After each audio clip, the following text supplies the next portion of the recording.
nothing bothers you anymore. Today, we're exploring the power of silent resilience. It's about standing firm, like a tree in a storm, seemingly unaffected by the chaos around. Imagine a tree during a storm. It bends, sways, but crucially, it remains rooted. This resilience isn't about ignoring the storm, but about a profound strength that comes from within, allowing it to withstand external pressures. That's what we aim to cultivate within ourselves. You see, showing that we are unaffected by external challenges can sometimes be more than just an act. It's about building a shield, a resilience that keeps us centered and calm, regardless of what's happening around us. There's an insightful aspect to this approach. Often, when we don't display our vulnerabilities openly, it can prevent others from seeing them as opportunities to exploit. It's not about hiding our feelings, but rather, choosing how much we let the world affect our inner peace. So, how do we start developing this silent resilience? It begins with understanding and managing our reactions. It's about creating a space between what happens to us and how we respond, allowing us to act thoughtfully rather than react impulsively. The core concept is based on the ancient wisdom of Stoicism, specifically through the teachings of the Stoic philosopher Epictetus. We'll explore 18 powerful principles that can guide us in building resilience, enhancing our practical wisdom, and fostering profound personal growth. Epictetus, a philosopher who truly understood the essence of resilience, taught that the foundation of personal strength lies in our reactions. Let's break down these principles and see how they can apply to our lives today. Each principle serves as a stepping stone to greater self-awareness. For instance, by focusing on what we can control and letting go of what we can't, we cultivate not just peace of mind, but a powerful form of mental resilience. Stoicism also teaches us to prepare for the worst. This isn't about pessimism, but rather preparing ourselves mentally for any challenges that may arise, thus reducing our fear and anxiety when they do occur. And there's strength in adversity, another key Stoic idea. By facing our challenges head-on and using them as opportunities to grow, we build not just resilience, but true wisdom. Integrating these Stoic principles into our daily lives can transform the way we perceive and interact with the world. It's about more than enduring life's storms. It's about thriving amidst them. We now turn our focus to a crucial aspect of any successful personal development journey: effective communication. Specifically, the art of listening. It's often said that we have 2 ears and 1 mouth, so that we can listen twice as much as we speak. This simple principle is profound in its implications for learning and understanding others. Listening more than we speak isn't just about being polite. It's a strategic approach to genuinely understand and connect with people. When we listen, we open ourselves up to new perspectives, insights, and even wisdom from those around us. By focusing on what others are saying, rather than preparing our next response, we engage more deeply. This not only enhances our relationships, but also enriches our own knowledge base and understanding of the world. So, how do we become better listeners? It starts with intention.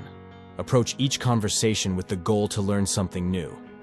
Silence your inner voice that's eager to respond, and instead, let the other person's words truly resonate with you. Practice active listening. This means being fully present in the conversation. No distractions, just complete focus on the speaker. Acknowledge their words with nods or brief affirmatives, and when it's your turn to speak, reflect back what you've heard to show that you truly understand. Imagine the impact this can have on your personal and professional life. Better listening leads to deeper connections, enhanced trust, and more effective communication overall. Now let's shift our focus to a topic that many find uncomfortable, yet it is crucial for substantial personal growth: preparing for and accepting failure. The Stoics, particularly Epictetus, taught us to view failure not just as an inevitable part of life, but as a vital element of personal and professional development. Each setback, each obstacle, isn't just a roadblock, but a stepping stone. Imagine each failure as an opportunity to refine and advance. It's about learning from each experience, adjusting our strategies, and moving forward with greater wisdom. Epictetus encourages us to embrace these perceived negatives. It's not about becoming cynical or lowering our expectations, but about harnessing the power of adversity to forge our capabilities. So, how do we prepare ourselves to face failure with such resilience? It starts with mindset. Begin by expecting that challenges will come. This doesn't mean dwelling on potential failures, but preparing mentally to handle them effectively when they arise. When failure does happen, embrace it. Analyze what went wrong, learn from it, and incorporate these lessons into your next attempt. This cycle of reflection and adaptation is the essence of growth. Let's remember, the journey to mastery in any area of life is littered with lessons learned through failure. Each setback refines us, makes us stronger, and more adept at navigating future challenges. Now, we'll look at wealth and materialism. The Stoics offered a stark warning about wealth. They saw it as a potential source of moral decay and unwanted social complications. True wealth, they argued, wasn't about accumulating material possessions, but finding richness in contentment and simplicity. This perspective invites us to question our own relationships with material wealth. Does our pursuit of money and possessions lead us to true happiness and fulfillment? Or does it complicate our lives and cloud our moral judgment?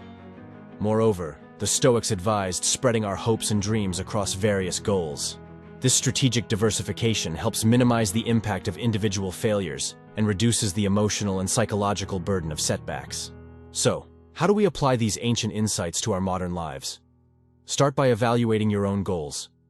Are they too focused on material gain? Could you achieve a greater sense of fulfillment by diversifying your aspirations? Perhaps by investing more in relationships, personal growth, or community service? Consider the simplicity and contentment that can come from a life less centered on material wealth. This isn't about renouncing possessions, but about reassessing what truly brings us joy and fulfillment. Now, let's approach a subject that is often viewed with apprehension, yet holds a profound significance in Stoic philosophy: the inevitability of death. Understanding and accepting this can deeply enrich our appreciation for life and help us focus on what truly matters. The Stoics remind us that death is not just an end, but a natural and inevitable conclusion to our life's journey. They believed that this awareness should not sadden us, but inspire us to live more fully, with a greater appreciation for each moment. By acknowledging the certainty of death, we can strip away the trivialities that often consume our daily lives. It urges us to focus on what is truly important: our relationships, our passions, and our virtues. Imagine living each day as though it were both your first and your last. What would you focus on? What would you let go of?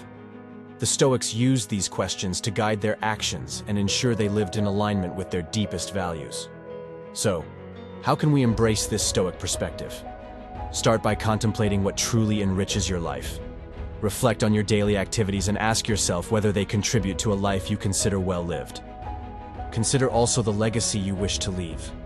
How do you want to be remembered by those you love and by the broader community? Let these reflections guide your choices and actions.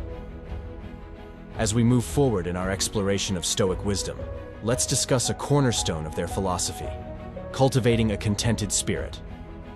This idea, championed by Epictetus, teaches us that true wealth is not about having more, but being content with what we have. Epictetus believed that the pursuit of external wealth often leads to dissatisfaction because it's a goal without end. Instead, he taught that true richness comes from within, from a spirit that is content not with what it lacks, but with what it possesses. This philosophy doesn't suggest we abandon our ambitions or stop improving ourselves. Rather, it invites us to find satisfaction in the journey and in our current state, whatever that may be. Another key to cultivating a contented spirit is embracing humility and continuous learning. These qualities allow us to remain open to new ideas and insights, enriching our understanding and personal growth. So, how do we begin to embrace this contentment? Start by reflecting on the blessings in your life. What do you have that brings you joy, fulfillment, or peace? Practice gratitude for these things daily. Also, make it a habit to learn something new every day. Whether it's a piece of knowledge, a skill, or an insight about yourself or others, let this continuous learning fuel your journey towards a more contented spirit. Consider the areas in your life where you feel a lack. How can shifting your focus to what you already possess change your perspective? How can learning and humility lead to greater satisfaction? As we wrap up our look at the Stoic principles taught by Epictetus, let's commit to using these teachings to guide us in our daily lives. From the power of listening more and speaking less, to preparing for and accepting failure, to understanding the inevitability of death. Each of these teachings encourages us to handle life's challenges with more grace and resilience. These principles are not just philosophical concepts, but practical tools that can help us lead more fulfilled and balanced lives. Remember that resilience, wisdom, and contentment come not from external achievements, but from a well-nurtured spirit. Keep reflecting, keep growing, and until next time, live deeply and seek the wisdom that lies within.